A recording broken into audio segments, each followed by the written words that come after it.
You draw a portrait and instantly feel that stressful, nothing looks right sensation.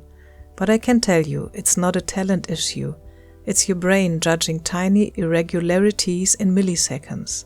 In this video, I'll show you how to beat that and draw with more freedom. Our brain is built to read faces and to read them incredibly fast. Within a millisecond, it compares every feature to patterns it has learned over a lifetime. For thousands of years, this ability meant survival, recognizing safety, threat, illness, anger, trust, all from the slightest shift in a face. And this system is still active when you draw. So when a portrait has ever a tiny shift in the eye or mouth, your brain reads it as something unfamiliar, a face that doesn't match the patterns it's trained to predict. And faces that don't fit a familiar pattern create a sense of uncertainty, a subtle alertness. Your brain becomes more attentive because throughout evolution, unclear expressions required more caution than clear ones. That's why portraits feel so unforgiving. Your brain reacts to this ambiguity instantly, long before you can think about it. The beautiful part is your brain can be trained. Once you tell it this is art, not a real face, it shifts into a different mode. A mode with more tolerance, more freedom, more play. And that's where portrait drawing finally becomes enjoyable.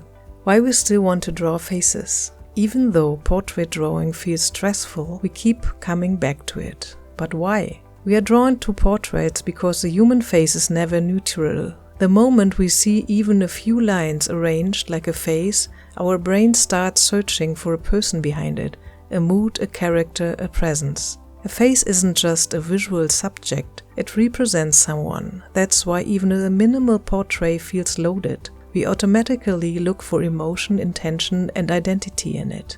We don't respond to a portrait because it's difficult or impressive. We respond because it suggests a human being, and that gives even the simplest drawing meaning. Here's the moment everything changes. You don't have to draw realistically. The pressure to make it look good keeps your brain stuck in a correction mode, and that's exactly what blocks freedom. If you need help with that, on Patreon I share daily exercises that shift your eye away from accuracy into real expression. And if you don't know where to start at all, you can download my free drawing guide. It's get you moving in a few minutes. Portrait drawing is art, not reproduction, and your brain needs exposure to that idea. Look at the portraits in art history like Modigliani, Matisse, Jawlensky, Cocteau. Train your eyes on art portraits, so your brain learns to judge differently. The more you see artworks, the more permission you give yourself to draw in a different way. This is how you move away from accuracy and towards expression. The sooner you let go of realism as a goal, the sooner your drawing becomes exploration instead of evaluation. Look at Jean Cocteau's drawings. He reduces a face to a few lines, a curve, a rhythm, a gesture. Not realistic, but abstract and alive.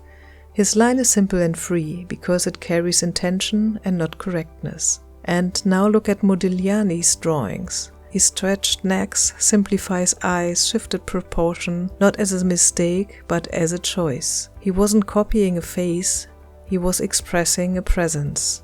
What does it mean for you? Train your perception to enter art mode, not accuracy mode. And if you want to loosen your line and break the accuracy trap, watch this next video.